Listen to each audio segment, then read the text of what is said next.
J'ouvre tout de suite le second débat de ce Sens Public consacré à la visite du pape François à Marseille vendredi et samedi. Ça fait presque 10 ans que le souverain pontife n'est pas venu en France. Il participera aux rencontres méditerranéennes avec 70 évêques, des dizaines de jeunes venus des différentes rives de la Méditerranée. On se demandait avec Mathieu s'il y en avait bien 5. On pourra recompter. Au programme, un thème de prédilection de François, le sort réservé aux migrants. Fabien Recker. Dans la cité phocéenne, les fidèles se préparent à vivre un moment historique. La visite du pape François, dans le cadre de rencontres méditerranéennes, réjouit les paroissiens de l'église des Réformés dans le 1er arrondissement de la ville. Ça représente quand même quelque chose dans le monde. Et voilà, c'est un honneur pour nous qui viennent jusqu'à Marseille. Certainement un moment qui va marquer l'église de Marseille, c'est sûr. Accueilli jeudi dans l'après-midi par la Première ministre, le pape François est d'abord attendu pour une prière à la basilique Notre-Dame de la Garde, avant de se recueillir au mémorial des marins et des migrants disparus en mer. L'accueil des migrants sera au cœur de la visite du pape à Marseille, ville façonnée par les migrations. François a fait de cette question une priorité de son pontificat. Ce qui est important pour le pape, ce qui lui semble important, c'est le soin apporté aux plus faibles. Et dans les plus faibles, il y a effectivement les migrants, mais c'est l'accueil en fait de toutes les fragilités qui sont importantes pour lui. Samedi, le pape enchaînera plusieurs rencontres avant un entretien en tête-à-tête avec Emmanuel Macron en fin de matinée. Il traversera ensuite la ville en papamobile, direction le stade Vélodrome, pour y célébrer une messe devant 57 000 fidèles.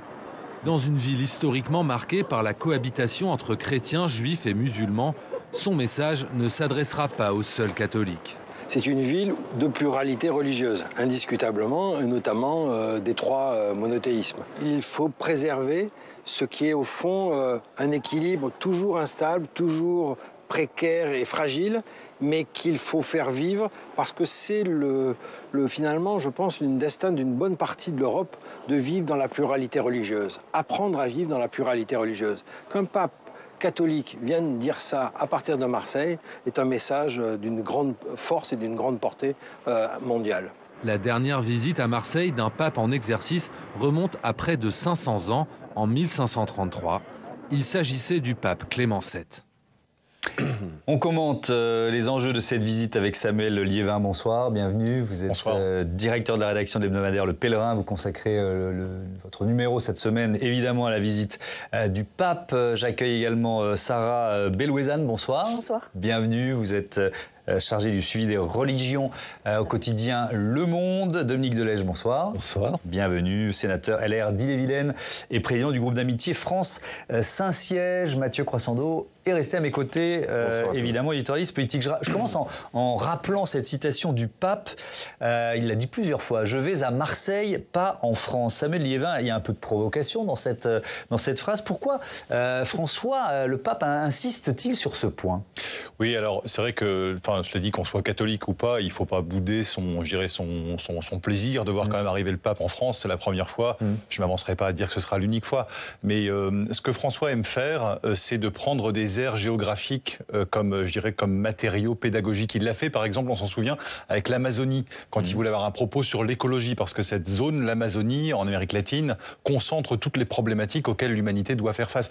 Là, on l'a vu dans vos différents reportages, la Méditerranée, c'est un creuset qui pose notamment la question de la pluralité religieuse, entre autres, et aussi le rapprochement entre les peuples, longtemps divisés par cette mer. Et donc, voilà, François veut attirer l'attention du monde, plus particulièrement de l'Europe, sur cette zone. Et il choisit de venir le faire à Marseille, plus qu'en France, mais il est en France quand même. Oui, évidemment, et reçu comme tel. Sarah Belouezane, est-ce que c'est d'abord une visite politique ? Alors, évidemment, le pape a un rôle pastoral qu'on ne peut pas lui enlever par définition, mais c'est très politique parce que, comme l'a dit mon collègue, en effet, il vient à Marseille parce qu'il vient parler, c'est une symbolique qui est la Méditerranée avec les fractures. Alors, en effet, il y a les fractures économiques et puis il y a aussi les fractures liées évidemment à l'environnement et puis à la migration, en fait. Et cette visite arrive 10 ans quasiment, pas jour pour jour, parce que c'était en juillet 2013, mais 10 ans après sa visite à Lampedusa, où il avait fait un appel à l'accueil des migrants. C'est un sujet qui a jalonné son pontificat et c'est un sujet qui est quand même extrêmement politique, à l'heure où aujourd'hui à Lampedusa, à nouveau, il y a 2 fois plus d'arrivées de migrants que cette année que l'année dernière, et à l'heure où l'extrême droite s'empare justement de ce sujet-là pour attaquer le pape, et où le président Macron s'apprête à faire une loi sur l'immigration. Oui. Dominique Delège, qu'est-ce que vous attendez, vous, de cette visite du pape ? Je crois qu'on a été un peu gêné par la déclaration qu'il a faite sur le thème « Je vais à Marseille, je ne vais pas en France ». Je crois que notre ego en a souffert un peu. Mais la vérité, c'est que quand on regarde l'action du pape depuis 10 ans, on est dans la continuité. Il l'a dit en arrivant, ce qui l'intéresse, c'est les périphéries. Il l'a dit en arrivant, l'Europe, oui, la vieille Europe, mais l'avenir de l'Église, c'est peut-être pas l'Europe, mais en tous les cas, c'est se tourner vers l'évangélisation. Donc cette venue du pape à Marseille, c'est au fond un peu un condensé de ce que nous dit le pape depuis une dizaine d'années. Et puis je rappelle que ce sont les rencontres méditerranéennes. Il avait déjà été clôturé une semblable réunion qui se tenait en Italie. Là, il se trouve qu'elle se tient à Marseille, mais le thème, c'est bien la Méditerranée, avec tout ce que cela veut dire en termes de migration. Oui, et avec donc cette question du sort des migrants au cœur des débats. Et le pape François prend souvent la parole sur ce thème. La dernière fois, c'était le 13 août dernier, à la suite de la mort de plus de 40 réfugiés en Méditerranée, justement. On l'écoute. Un autre tragique naufrage s'est produit il y a quelques jours en Méditerranée. 41 personnes ont perdu la vie. J'ai prié pour eux. Et avec douleur et honte, nous devons dire que depuis le début de l'année, près de 2000 hommes, femmes et enfants sont déjà morts dans cette mer en essayant d'atteindre l'Europe. C'est une plaie ouverte pour l'humanité.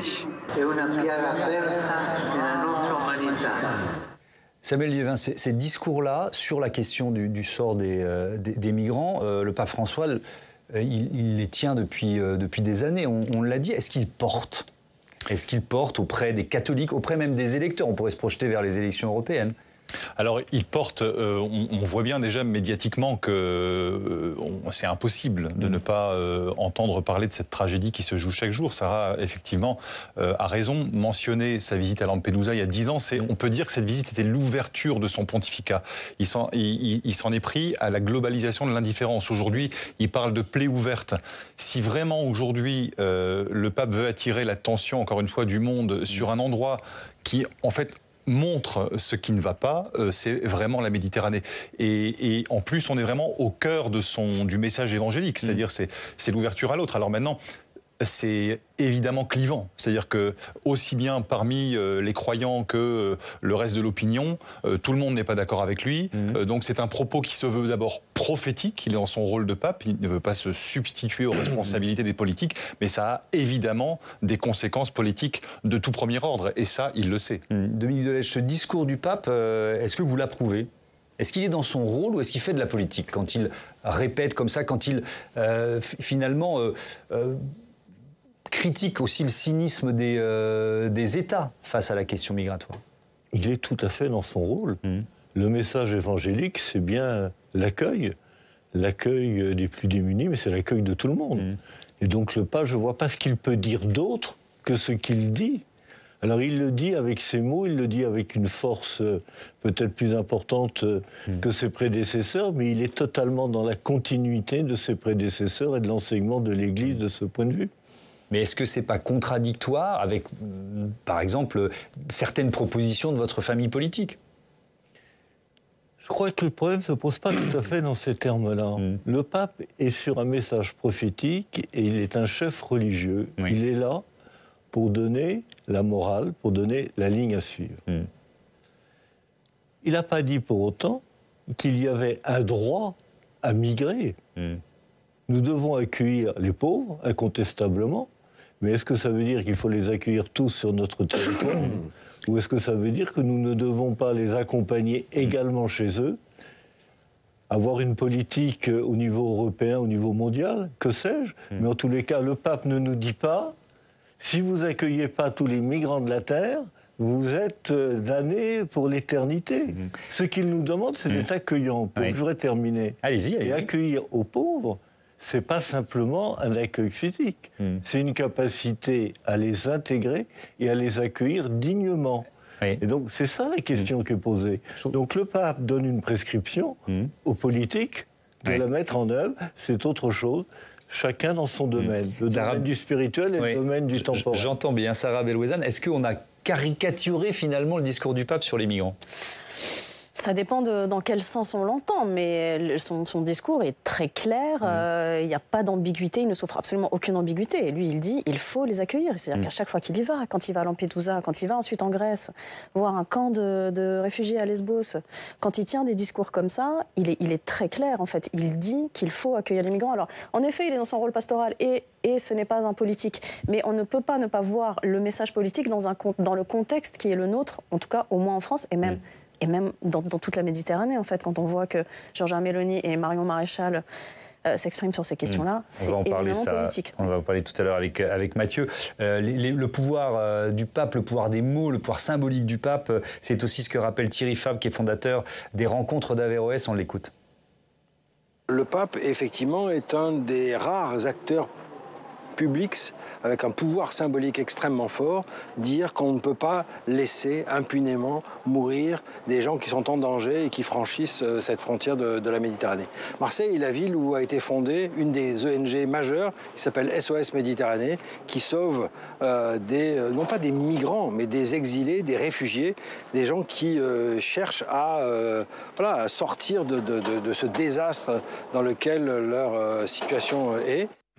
Samuel Liévin, qu'est-ce qui va, on aurait pu d'ailleurs commencer par là, qu'est-ce qui va se dire, ces rencontres méditerranéennes, elles servent à quoi? Comment ça va se passer? Est-ce qu'il peut en ressortir? Je vais répondre dans un deuxième temps à votre question, juste préciser quand même que ce discours du pape sur l'accueil inconditionnel des migrants, il a quand même évolué ces derniers temps en incluant une dimension qui est tout aussi évangélique que politique, qui est aussi le droit des familles à ne pas être contraintes de migrer. Et ça, c'est fondamental parce que ça veut dire qu'il intègre dans son discours aussi la question du développement et du développement donc qui peut permettre finalement, qui donne les conditions viables pour que les gens n'aient pas à migrer, parce que c'est quand même souvent vécu comme une contrainte. Voilà. Je dis juste ça parce que le discours a évolué et finalement autant, alors je dirais pas que c'est par opportunisme politique, loin de là, parce qu'au contraire, l'Église a toujours tenu dans sa doctrine sociale, son enseignement, un discours sur l'importance du développement et de la coopération. Voilà, c'est juste pour... Non, mais intéressant. Et alors donc sur le contenu de ces rencontres? Et alors sur le contenu de ces rencontres, en fait, on est dans la continuité de ce qui a déjà été organisé par 2 fois, à Florence et à Bari, en Italie. Donc 70 évêques qui se rencontrent et qui donc, c'est une manière d'encourager cette attitude du dialogue et de poser l'Église dans un contexte européen de plus en plus sécularisé, comme étant une force de dialogue, une force de rencontre dans un contexte de plus en plus pluriel. Et c'est vraiment ça que, en convoquant en fait tous les acteurs à la fois de la société, les universitaires, la culture, eh bien il y a une volonté vraiment de fédérer très large autour de cette idée de dialogue. C'est pas simplement un dialogue entre responsables religieux ou entre religions. Ce sont des évêques du pourtour méditerranéen? Tout à fait, oui. Donc du pourtour méditerranéen, c'est-à-dire nord-sud, est-ouest, une manière aussi peut-être de faire une pédagogie plus complexe de la Méditerranée. On a souvent de la Méditerranée, nous Français, on se dit c'est le sud de la France, l'Espagne, l'Italie et puis les pays du Maghreb. En réalité, il faut prolonger le regard vers l'est, au nord et au sud. Sarah Bellouezane, est-ce qu'il en ressort des propositions? Je sais bien que c'est pas forcément l'objectif, mais est-ce qu'il y a aussi, puisqu'on est toujours sur la question de cette dimension politique de la visite du pape? Alors, en l'occurrence, les rencontres, en effet, c'est un lieu de travail, de réflexion, de discussion entre des jeunes, des évêques, le monde de la culture, etc. Et on parlait des 5 rives, parce qu'en fait, il y a aussi l'élargissement à l'Est, un bout d'Afrique, parce que la Méditerranée ne peut pas se concevoir toute seule comme ça, sans le contexte géopolitique dans lequel elle se trouve. Et l'idée, c'est qu'en fait, à l'issue de ces rencontres, il reste un réseau de discussions qui permettent à des jeunes de pouvoir, par exemple, circuler, faire leurs études plus librement, dans un sens sud-nord, avoir une réflexion en fait un peu collective autour de la Méditerranée, dans la mesure où en fait, j'ai discuté avec quelqu'un récemment qui m'expliquait que que, par exemple, alors les pays ont leur conférence épiscopale et peuvent discuter entre eux, mais la Méditerranée, qui est une zone en soi, en fait, avec ses problématiques à elle, n'a pas de conférence épiscopale où les évêques ou des personnes ou des fidèles peuvent discuter entre eux.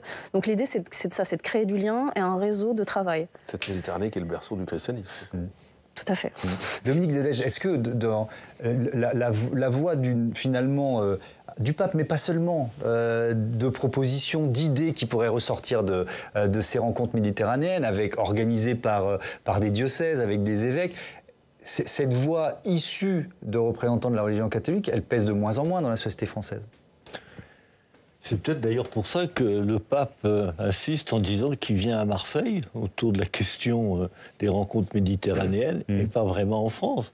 Moi, je suis assez frappé de voir qu'un certain nombre aujourd'hui nous disent qu'il faut écouter le pape, il faut écouter l'Église, mais quand on aborde d'autres sujets, ils n'ont pas forcément le même enthousiasme pour dire qu'il faut écouter le pape et écouter l'Église. Je pense que le message de l'Église, c'est un message universel, mais c'est un message global, et on ne peut pas tout saucissonner. Donc le pape aujourd'hui nous dit, oui, vous êtes dans votre vocation en étant au plus près des démunis, en les accompagnant, en les intégrant. Il ne dit pas vous avez un droit à migrer, comme vient de le dire l'autre intervenant. Effectivement, il a fait évoluer son discours en disant mais il y a aussi un droit à habiter chez soi, à ne pas quitter sa famille. Donc c'est un ensemble équilibré qu'il faut mettre en place. Sarah ?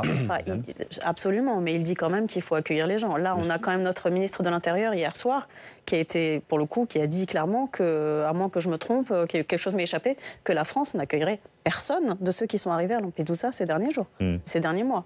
Donc il y a quand même un hiatus entre ce que dit le pouvoir français, enfin l'exécutif français, et ce que dit le pape. Et d'ailleurs, j'imagine que ce sera au cœur des discussions, enfin de la discussion qu'il y aura entre le pape et Emmanuel Macron. Samedi, on va voir ce qu'il en sort. Il a dit sauf réfugiés politiques, Gérald Darmanin.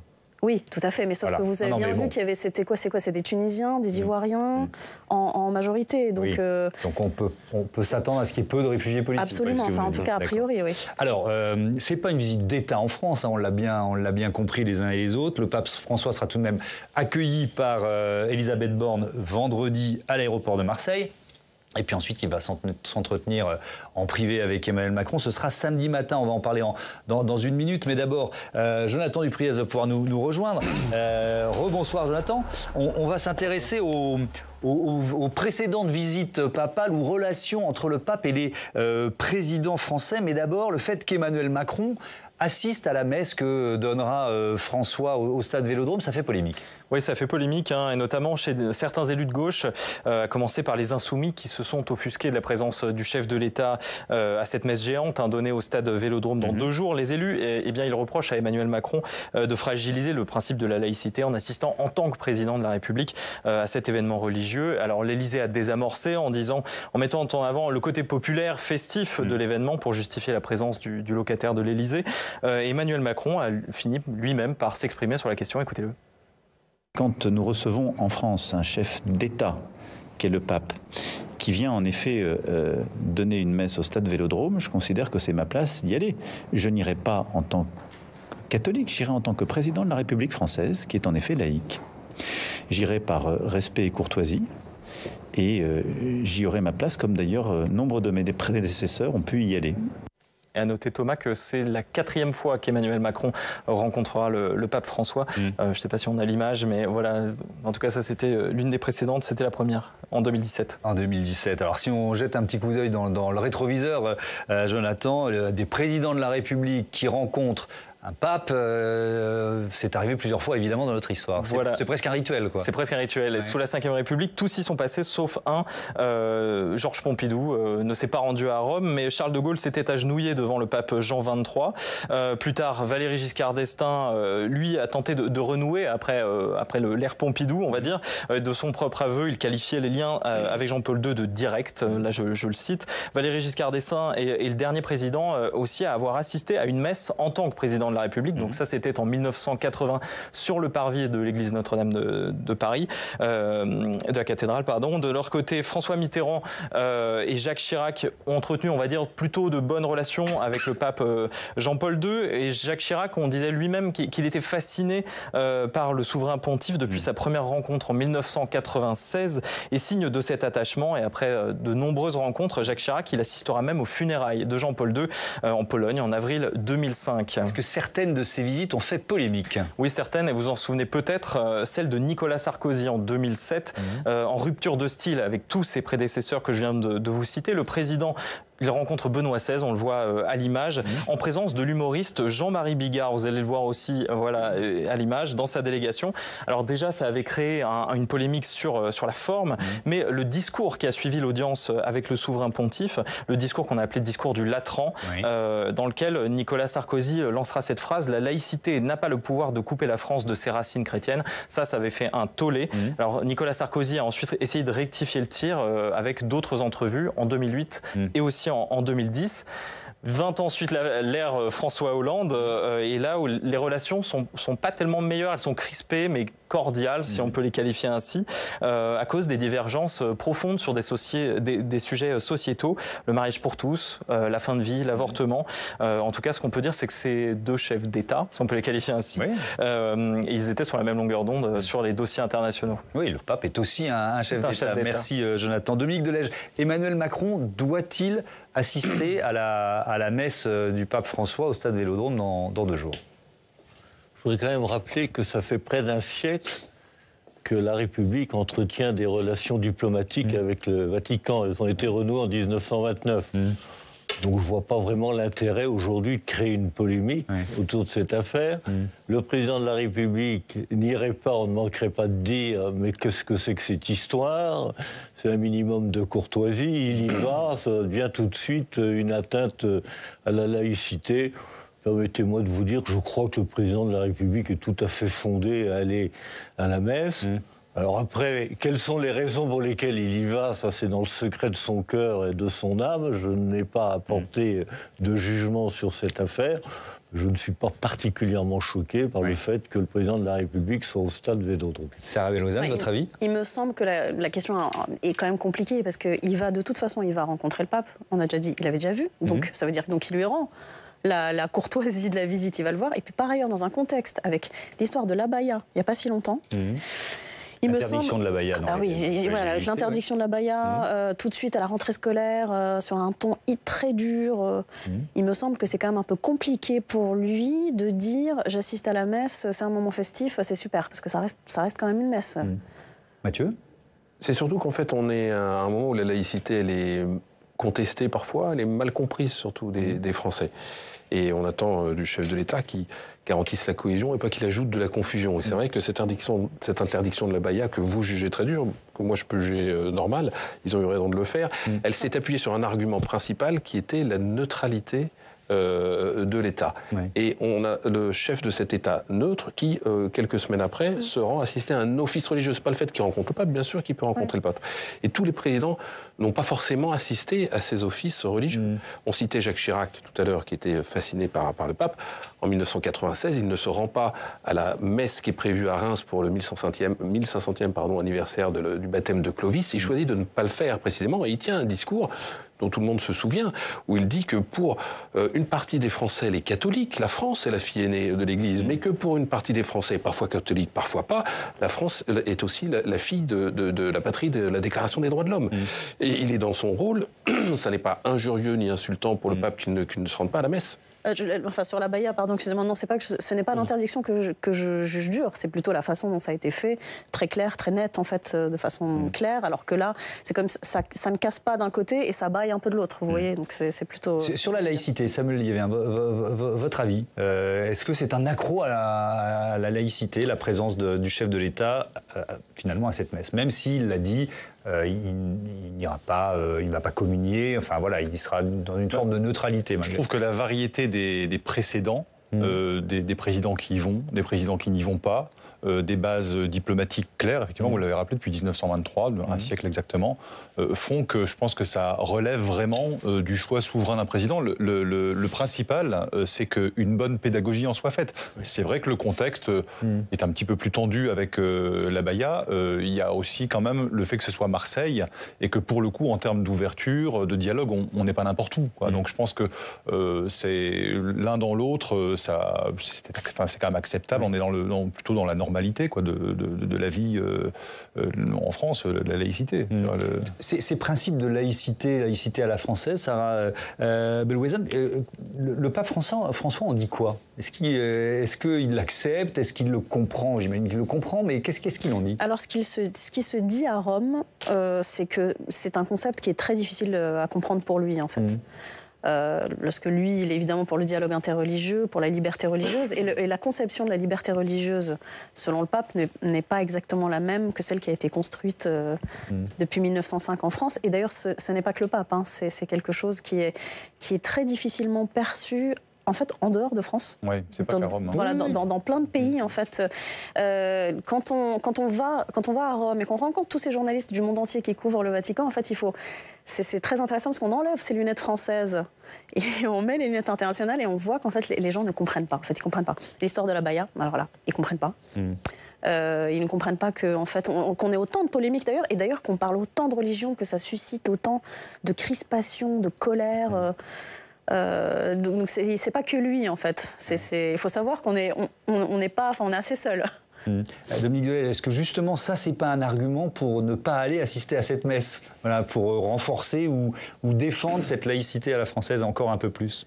Je pense pas, pour une raison simple, c'est que la République est laïque, les institutions sont laïques, il n'y a pas de débat sur la question. Mais la société n'est pas laïque. Chacun d'entre nous pouvons avoir des convictions, nous aspirons à de la transcendance, nous croyons à rien. Et c'est pour ça que ce débat en France est incompris et quelquefois aussi violent. Parce qu'on a le sentiment, quelquefois, que les institutions sont tellement préoccupées de défendre la laïcité à la française qu'on en viendrait presque à oublier que chacun d'entre nous est un être doué d'un esprit qui a la capacité de penser, qui a la capacité d'espérer. Mais ce que j'entendais dans la précédente intervention de Sarah Bellouezane, c'est une forme de laïcité à deux vitesses, quoi.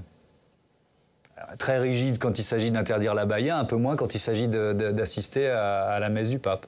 Moi, je ne l'entends pas comme ça. Je veux dire qu'en plus, nous sommes sur la Méditerranée. C'est quand même un lieu où sont nées les religions, et singulièrement la religion chrétienne. Enfin, si on veut chercher la petite bête, il faut surtout que le président de la République ne sorte pas de chez lui, et puis qu'on débaptise la commune de Saint-Denis, de Saint-Ouen, etc. Enfin, on a des racines chrétiennes. Je sais qu'aujourd'hui, ça insupporte un certain nombre de gens que l'on puisse le dire, mais pour autant, c'est une réalité. Après, qu'on s'en excuse, c'est pas mon cas.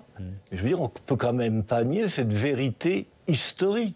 Et c'est précisément pour cela qu'Emmanuel Macron y va. C'est pour envoyer un signal à cette France chrétienne, et ce signal que oui, on est d'une histoire française et catholique. Après, on peut juste se dire bon courage aux professeurs d'histoire géo, qui vont, là, dans les semaines qui viennent, être interrogés par des élèves qui vont avoir un sentiment légitime ou non de deux poids, deux mesures, une forme de confusion, mais je comprends pas, vous nous dites que les institutions sont neutres, qu'elles sont laïques, et vous avez votre chef de l'État qui va assister à un office religieux. Je ne suis pas certain que ce soit un grand service à leur rendre. Dominique Delay, un mot là-dessus et ensuite je veux bien entendre. Il faut aller au-delà de ça. Enfin, je veux dire, nous sommes dans une culture chrétienne. On ne va pas supprimer Jean-Sébastien Bach, Handel, les grands peintres, les Pietà, etc., au motif que ça a une référence et une connotation religieuse, pire encore catholique. Je pense que personne n'a dit ça.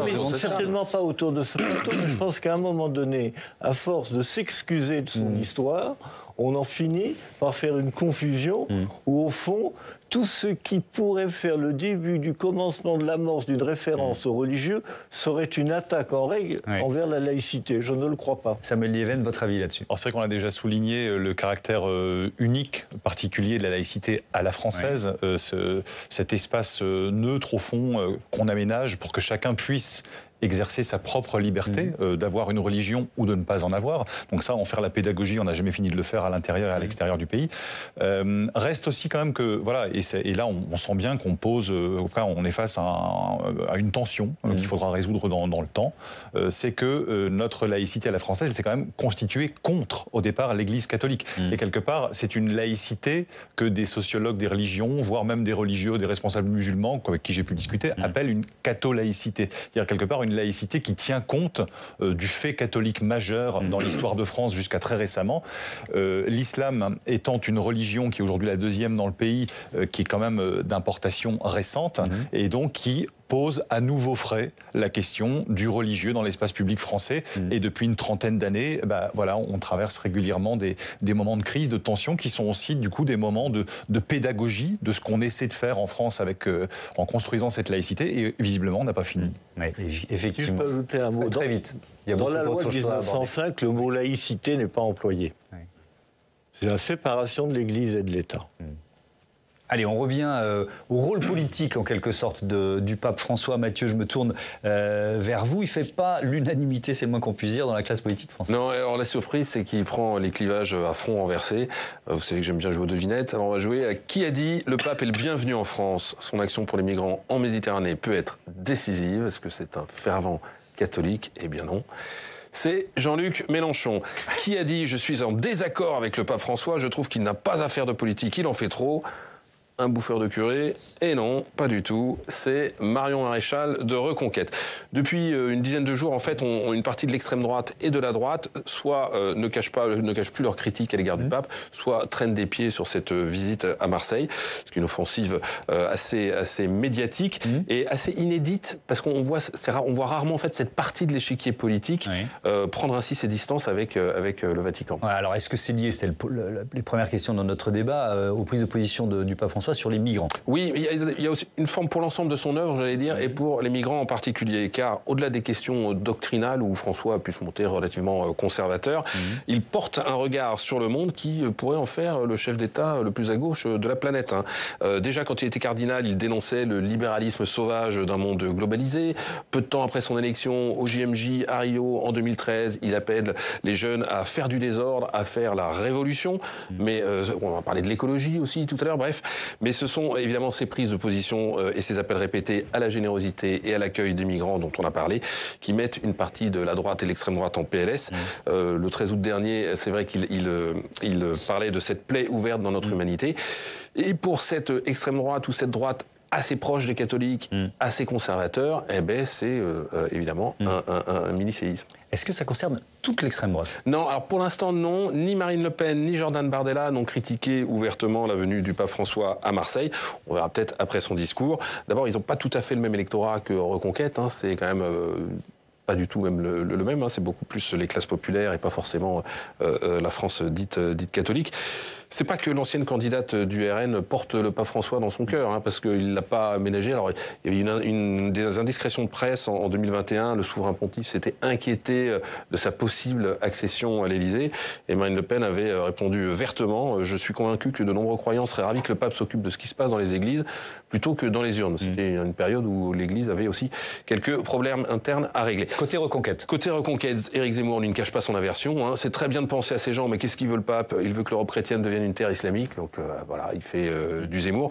Et dans les Bouches-du-Rhône, la droite se fait un peu des nœuds au cerveau, à la fois pour ne pas s'aliéner les catholiques, sans cautionner forcément le discours papal, au point que, évidemment, la gauche l'utilise. Benoît Payan, le maire de Marseille, qui vient de faire voter une subvention de quelques 100 000 euros à l'association SOS Méditerranée, dont on parlait tout à l'heure, ne s'est pas privé pour rappeler à l'opposition le message des évangiles. Réponse dans la Provence du sénateur Ravier, qui, lui, boycottera la messe. L'évangile nous invite à aimer notre prochain, mais il n'est nullement précisé qu'on doit l'aimer chez nous en France. Dans une ville où on manque de tout, il faudrait d'abord s'occuper des Français. Bref, aimez-vous les uns les autres, on n'en est pas tout à fait là. Merci Mathieu. Samuel Liévin, est-ce que c'est un pape aussi à gauche qu'on le dit? C'est compliqué de répondre à cette question. C'est d'abord un pape latino-américain. Donc c'est un pape qui a le peuple dans le sang, qui peut avoir parfois des accents populistes, et puis qui, dans ses positions sur effectivement l'écologie, les migrants, le classe à gauche. D'ailleurs, contre lui, il a toute une clique d'évêques très conservateurs américains. Et en même temps, il est latino, donc c'est pas neutre. Ce rapport entre les latinos et les gringos, c'est vraiment très ancré dans l'esprit du pape. Donc sur la scène internationale, c'est vrai qu'il a un profil beaucoup plus à gauche. Le problème, c'est que quand on s'intéresse après aux catholiques plutôt à droite, ils sont un peu partagés entre un légitimisme, le pape c'est quand même le pape, et puis de l'autre, effectivement, il y a ces positions qui nous embêtent bien. Donc oui, dans ce sens-là, on peut quand même dire que c'est un pape qui est quand même plus à gauche que ses prédécesseurs, clairement, qui sort davantage de la sacristie aussi. En tout cas, je parle surtout pour Benoît XVI. On sait que Jean-Paul II avait quand même joué un rôle majeur dans la chute du bloc soviétique. Donc oui, un pape quand même plus politique, qui n'a pas peur de ça, qui n'a pas peur d'aller d'aller se frotter au réel, parce qu'il a déjà un passé politique en Argentine qui était assez mouvementé. Dominique de Legge, est-ce que certaines des prises de position du pape vous agacent politiquement? Mais je pense qu'il ne faut pas tout confondre. Eh oui, mais il fait quand même un peu de politique. Mais non, mais François. Si vous voulez, je pense qu'il faut pas tout confondre. D'abord, juger le pape ou les papes et l'Église à l'aune du temporel, ça me semble être de faire une erreur.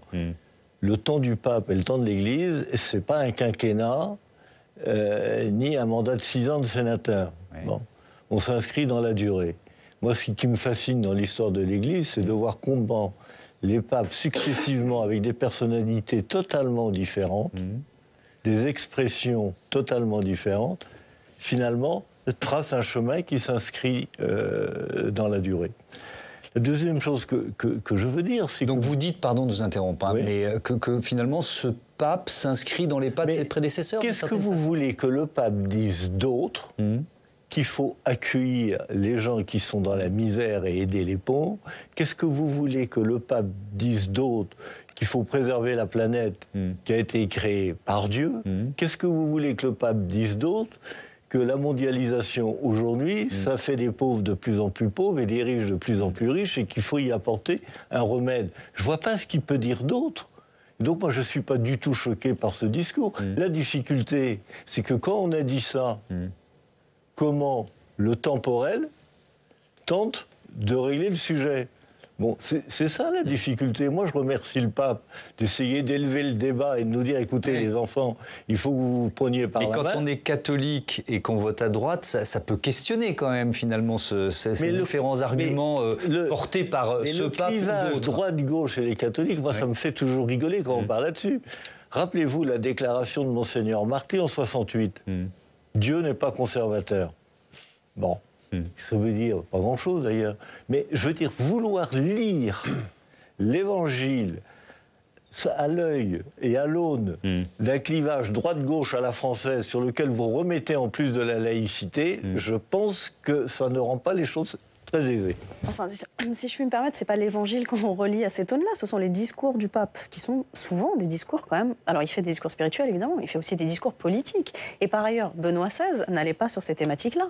Donc, le simple fait qu'en fait, il arrive, il chamboule tout, au lieu de parler de sujets, d'ailleurs, qui intéressaient peut-être plus les Français, sur la famille, la préservation de la vie, etc. Il arrive, il parle des migrants, il parle d'écologie, il va chez Orban, il parle de la guerre en Russie sans arrêt.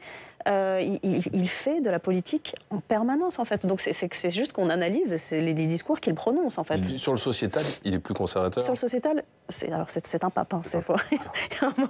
Absolument. En fait, il n'y a pas eu d'évolution de la doctrine non plus. C'est pas un pape d'un point de vue doctrinal extrêmement progressiste non plus, même bien qu'il ait tenu des propos. Mais si je me souviens bien, Samuel Liévin, dans le discours d'un Benoît XVI, Jean-Paul II, il y avait par exemple l'ultralibéralisme. On on a entendu ça dans le discours des papes depuis toujours. Et donc, finalement, le pape François, là, je rejoins peut-être ce que vous venez de nous dire, s'inscrit dans les pas de ses prédécesseurs. Non, mais clairement, la source d'inspiration, on ne va pas se disputer là-dessus, est la même. Hein, c'est l'Évangile, ça c'est clair. C'est la foi en la mort et la résurrection du Christ. Et donc, l'humanité amenée à ressusciter à la suite du Christ. Voilà, ça c'est la foi du pape et la foi des catholiques. Voilà. Mais, bon, voilà, donc il y a un style qui est vraiment prophétique, commun à tous les papes. Après, pardon, il y a l'inspiration prophétique et après il y a le style. Et le style est différent. Le style de François n'est pas le même que celui de Benoît XVI, n'est pas le même que celui de Jean-Paul II. Et donc c'est quelqu'un qui à un moment va employer des mots plus politiques. C'est un pape des petites phrases, il aime bien ça quand même, et des petites phrases qui portent, et donc qui vont faire parler, qui vont bousculer, qui ne sont pas toujours suivies d'effets dans un sens comme dans l'autre, puisqu'on disait c'est pas forcément un pape progressiste, et c'est vrai. Sa position sur les femmes dans l'Église ou sur l'homosexualité, au fond, n'a pas fait évoluer la doctrine de l'Église ni le fonctionnement des institutions. Donc il aime prendre je dirais des positions, voire des postures qui peuvent faire penser à un politique, même s'il reste quand même évidemment un pape, donc il a un rôle prophétique, mais il a un style qui est le sien. Alors dans quel état de santé sera le pape pour cette visite à Marseille? Tiens, on va terminer là-dessus. Il a subi une lourde opération de l'abdomen sous anesthésie générale, c'était au mois de juin. Écoutez-le en parler le 7 août dernier. Ma santé va bien. Ils m'ont enlevé les points de suture, j'ai repris une vie normale. Je dois porter une ceinture encore 2 ou 3 mois jusqu'à ce que les muscles soient plus forts pour éviter un éventuel déchirement. Sarah Bellouezane, vous avez accompagné le souverain pontife dans son voyage, c'était en Mongolie, c'est ça, il y a quoi, 3 semaines à peu près. Comment va-t-il, si j'ose dire? Dans quel état de santé est-il? Alors, vous savez, dans l'avion, il y a toujours un rituel, c'est qu'à l'aller, le pape vient saluer les journalistes. Alors c'est toujours très, très agréable. Je ne suis pas sûre que tous les chefs d'État fassent ça lors des déplacements. Et souvent, on regarde un peu comment il va. Parfois, il est assis et on attend, on fait le tour pour aller lui parler. Et là, cette fois-ci, c'est lui qui est venu. Donc il s'est déplacé, il a fait le tour de l'avion. C'est un gros porteur, vous voyez, il y a 2 couloirs. Et il a fait le tour, il s'est arrêté devant tout le monde, debout, sans chaise roulante. Donc on s'est dit, ça a l'air d'aller. Après, moi j'ai eu l'impression quand même qu'il était fatigué, mais bon, je me suis dit c'est le jet lag, c'est loin, la Mongolie, etc. Mais au retour, lors de la conférence de presse, quand lui a été posé la question sur ses prochains voyages, il a dit qu'il était fatigué et qu'il était trop fatigué pour voyager à nouveau. Donc évidemment, tous les voyages dont il avait parlé, il avait évoqué l'Argentine, il avait évoqué l'Inde. Il n'en parlait plus. C'est en stand-by. C'est en stand-by. Il a dit que le prochain voyage qui devait avoir lieu, à part Marseille bien sûr, qui devait avoir lieu potentiellement au Kosovo, ils étaient en train de regarder si c'était possible.